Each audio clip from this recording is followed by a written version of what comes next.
Bulletin का आगाज करेंगे इस वक्त की बड़ी खबर के साथ। जम्मू कश्मीर में अलग अलग जगहों पर पाकिस्तान की जानिब से फायरिंग की गई और जवाबी कार्रवाई में हिंदुस्तानी फौज ने कई पाकिस्तानी फौजियों को मार गिराया है। हालांकि पाकिस्तान ने सिर्फ 3 पाकिस्तानी फौजियों के मारे जाने की तस्दीक की है। उरी और राजौरी सेक्टर में जुमेरात की सुबह से ही पाकिस्तानी फौजियों ने फायरिंग शुरू कर दी। शाम करीब 5:30 बजे तक चली फायरिंग में केची सेक्टर के भी पाकिस्तान की जानिब से फायरिंग की गई थी और गोलीबारी भी की गई थी और तीनों ही जगहों पर फिलहाल गोलीबारी अभी बंद बताई जा रही है और 3 फौजी जो हैं पाकिस्तान के मारे गए हैं, ये कहना है वहाँ की पाकिस्तान का ये कहना है। हालांकि तस्दीक सिर्फ 3 की है, लेकिन अंदाज़ा ये लगाया जा रहा है जिस तरह से गोलीबारी हुई है और कई जगहों पर हुई है, रुक रुक कर हुई है, लिहाजा वो जो फौजी हैं जो मारे गए हैं पाकिस्तानी फौजी वो ज़्यादा हो सकते हैं, उनकी तादाद ज़्यादा हो सकती है, लेकिन पाकिस्तान सिर्फ 3 को ही बता रहा है। 3 लोगों की ही यानी कि 3 फौजियों के ही मारे जाने की तस्दीक कर रहा है। तो पाकिस्तान कल जुमेरात से ही लगातार फायरिंग कर रहा है, मोर्टार भी दागे जा रहे हैं कई जगहों पर और अभी भी जो उसकी हरकतें हैं, जो उसकी खिसियाहट है वो कम नहीं हो रही है। लगातार वो जिस तरह से अपना तो आप देख सकते हैं कि किस तरह से फायरिंग की जाती है, मोर्टार दागे जाते हैं। पाकिस्तान पूरी तरह से अलग थलग पड़ा है, बावजूद इसके उसकी जो खिसियाहट है उसके लिए वो अब फिर से फायरिंग का सहारा ले रहा है और बताया जा रहा है कि रुक रुक कर कई जगहों पर कल फायरिंग की गई थी, जिसके बाद हिंदुस्तानी फौज ने मुंह तोड़ जवाब उसको दिया है। जम्मू कश्मीर में अलग अलग जगहों पर पाकिस्तान की जानिब से फायरिंग की जा रही है। हालांकि जवाबी कार्रवाई भी लगातार हिंदुस्तानी फौज दे रही है और कई फौजियों को मार दिया गया है। पाकिस्तानी कई फौजी मारे गए हैं। हालांकि पाकिस्तान ने सिर्फ 3 पाकिस्तानी के मारे जाने का ही दावा किया है।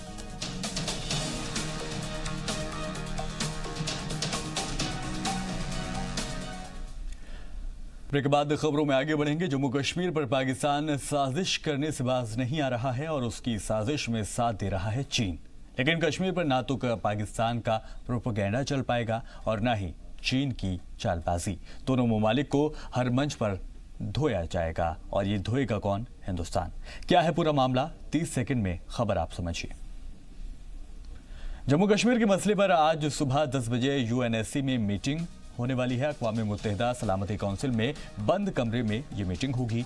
जम्मू एंड कश्मीर का खुसूसी दर्जा मंसूख करने के फैसले के खिलाफ मीटिंग होने वाली है और चीन का अक़वाम मुत्तहिदा सलामती काउंसिल से मीटिंग बुलाने का यह मुतालबा किया गया था। चीन ने इसका मुतालबा किया था। पाकिस्तान ने अक़वाम मुत्तहिदा सलामती काउंसिल के सदर को खत भी लिखा था। पाकिस्तान ने इमरजेंसी मीटिंग बुलाने की मांग रखी थी, जो आज मीटिंग होने वाली है और बंद कमरे में ये मीटिंग होने वाली है। लेकिन अब दिखाई यही दे रहा है कि खुलकर जो है चीन पाकिस्तान के साथ खड़ा नजर आ रहा है। हालांकि ये पहला मौका नहीं है, इससे पहले भी कई बार कई मसलों को लेकर वो पाकिस्तान के साथ खड़ा नजर आया है।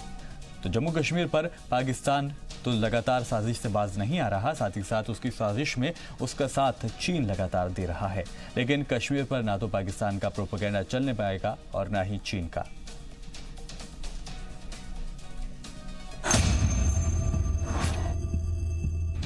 प्लान बनाया हुआ है आज़ाद कश्मीर में एक्शन लेने का। पाकिस्तानियों को, कश्मीरियों को बाखबर रहना चाहिए।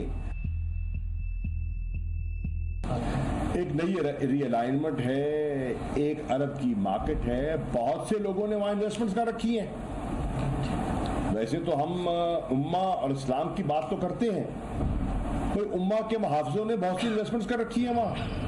जम्मू कश्मीर के मुद्दे पर दुनिया भर के ममालिक के दरवाजे पर दस्तक देने और वहां से धुतकारे खाने के बाद भी पाकिस्तान को अक्ल नहीं आई है और वो इस मसले को बैनुल-अक़वामी मंच पर ले जाने की कोशिश में लगा हुआ है। कश्मीर पर हिंदुस्तान के खिलाफ साजिश रचने में पाकिस्तान का साथ दे रहा है चीन। चीन के मुतालबे पर अक़वाम मुत्तहिदा सलामती काउंसिल जम्मू कश्मीर से खुसूसी दर्जा मंसूख करने के हिंदुस्तान के कदम पर तबादला ख्याल करेगी। पाकिस्तान ने जम्मू कश्मीर मसले पर अक़वाम मुत्तहिदा सलामती काउंसिल की इमरजेंसी मीटिंग बुलाने की मांग की थी। पाकिस्तान ने इस बारे में अगस्त महीने में अक़वाम मुत्तहिदा सलामती काउंसिल के सदर पोलैंड को खत लिखा था। चीन ने भी पाकिस्तान का साथ देते हुए यूएनएससी से मीटिंग बुलाने की मांग की थी। आज कश्मीर मसले पर यूएनएससी में बंद कमरे में मीटिंग होगी। यूएनएससी में कश्मीर मसले पर चर्चा को पाकिस्तान अपनी सिफारती जीत बता रहा है। सलामती कौंसिल में अपना मौक़िफ़ मजबूती से रखने को लेकर पाकिस्तान कई ममालिक से बातचीत में जुट गया है, लेकिन जानकारों का कहना है कि आज होने वाली मीटिंग मुकम्मल मीटिंग नहीं मानी जा रही है और बंद कमरे में तबादला ख्याल अब तेजी से मामूल बात होने लगी है। जानकार ये भी मानते हैं कि जम्मू कश्मीर के मसले पर बैनुल-अक़वामी करने की कोशिश पर चीन और पाकिस्तान को दोनों को यूएनएससी से कामयाबी हासिल नहीं होगी। कई ममालिक यहाँ तक कि यूएनएससी भी दोनों ममालिक से बातचीत के तहत मामला सुलझाने की पहले ही अपील कर चुका है। यूएनएससी की जिस मीटिंग को लेकर पाकिस्तान फिलहाल पुरजोश है, उससे वहाँ के वजीर खारजा को कितनी उम्मीदें हैं, जरा ये भी सुन लीजिए। पाकिस्तानियों को बाखबर रहना चाहिए, कोई वहां आपके लिए मुंतजर नहीं खड़ा, कि कोई आपकी दावत के लिए वहां नहीं खड़ा। एक मसले को समझकर आगे ले जाना पेचीदा है। आगे वो लोग आपके लिए हार लेके नहीं खड़े। सिक्योरिटी काउंसिल में जो P5 मेंबर्स हैं, उनमें से कोई भी रुकावट बन सकता है। दरअसल पाकिस्तान जम्मू कश्मीर से आर्टिकल 370 मनसूख होने से बौखला है। इमरान खान जंग का खौफ दिखाकर हिंदुस्तान को बैनुल-अक़वामी सतह पर नीचा दिखाने की कोशिश कर रहे हैं, लेकिन वो परेशानियों को टालते भी नहीं हैं और पालते भी नहीं हैं। मैं ये गर्व के साथ कहता हूँ कि आज हर हिंदुस्तानी कह सकता है, one nation one constitution. Jammu Kashmir और लद्दाख सुख समृद्धि शांति के लिए, भारत के लिए प्रेरक बन सकता है, भारत की विकास यात्रा में बहुत बड़ा योगदान दे सकता है। उसके पुराने उन महान दिवसों को लौटाने का हम सब प्रयास करें।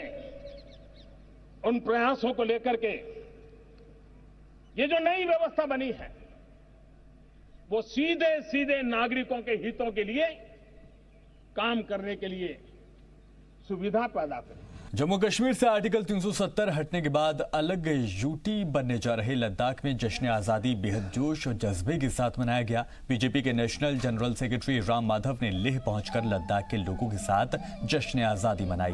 इस दौरान लद्दाख के MP जामयांग सेरिंग नामग्याल ने उनका इस्तकबाल किया। लेह पहुंचे राम माधव ने कहा कि ये हमारे लिए खास यौम आज़ादी है, हम लद्दाख के लिए खुश हैं। जम्मू कश्मीर से अलग होकर यूटी बनना लद्दाख के लिए ख्वाब का पूरा होने जैसा है। The Prime Minister Modi and Amit Shah today, their dreams have been fulfilled. They today are so happy. They are celebrating it with renewed vigor, renewed enthusiasm. I am so happy to be a part of the celebration of Independence Day as first Independence Day of the Union Territory of Ladakh. Jammu के भटिंडी के दारुल उलूम मदरसा में भी आज़ादी का त्यौहार पूरे जोश और खरोश के साथ मनाया गया। मदरसे के छोटे छोटे बच्चों ने हाथों में तिरंगा लेकर आज़ादी की खुशी मनाई। जम्मू SP साउथ विनय शर्मा ने मदरसे में परचम कुशाई की। इस दौरान मदरसे के बच्चे और टीचर्स वहां पर मौजूद रहे। वहीं आसपास के इलाके के लोग भी जश्न में शामिल हुए। 15 अगस्त हमारा राष्ट्रीय पर्व है जी, और आप देखेंगे कि कितने खुशी का माहौल है। लोग यहाँ पर अभी करीबन सुबह से ये कोई 18वां फंक्शन है जिसमें हमें तिरंगा फहराने का मौका मिला। यहाँ भटिंडी में भी हमारे दारुल उलूम हुसैनिया के बच्चों ने और उनके जो उस्ताद हैं, सब लोगों ने मिलके, हमारे कारपोरेटर साहब, पुलिस एडमिनिस्ट्रेशन, सब ने मिलकर यहाँ पर तिरंगा फहराया और लोगों ने राष्ट्रीय गान गाया है और बड़ा खुशी का उल्लास अब नजर आ रहा है लोगों के चेहरे। देखिए, आज तो 15 अगस्त की हम शुभकामनाएं देते हैं, मुबारकबाद देते हैं देशवासियों को, बल्कि भटिंडी के लोगों को, पूरे देशवासियों को। ये दिन, आज का दिन, ये बड़ा एहसास का दिन है, बड़ा फक्र का दिन है। इसको बड़े धूमधाम से मनाना चाहिए और मना भी रहे हैं लोग। ये हमारे, इसको बड़ी मेहनत, बड़ी शिद्दत से लोगों की कुर्बानियाँ देकर ये दिन हमें हासिल हुआ है। ये दिन ऐसे नहीं हमें मिला है, इसको बड़े फक्र और महसूस करना चाहिए आज का दिन। और इसलिए यहाँ अलग अलग हमारे प्रोग्राम ऑर्गेनाइज किए गए। हाई सेकेंडरी स्कूल सुइमा में भी हुआ, हाई स्कूल में हुआ। साहब में जो दारुल हुसैनिया निज़ामिया यहाँ उनका खादिम हूँ, चलाता हूँ इसको। मैं आज यौम आज़ादी के मौके पे तमाम हिंदुस्तान के लोगों को मुबारकबाद देना चाहता हूँ। ये आज खुशी का दिन है क्योंकि आज ही के दिन हमें आज़ादी नसीब हुई और हम तमाम लोगों ने, हिंदू, मुसलमान, सिख, ईसाई ने, सब लोगों ने मिल के जो है आज जो है हमें आज के दिन आज़ादी नसीब हुई है और हमने अंग्रेज़ों से जो है हमें आज़ादी मिली है। और मौलाना फजल खैराबादी का जहाँ तक ताल्लुक़ है, सबसे पहले जिहाद का फतवा उन्होंने ही दिया और अंग्रेज़ों के ख़िलाफ़ बगावत की और उलमा का हर कौम के आदमी का इसमें अहम किरदार रहा है।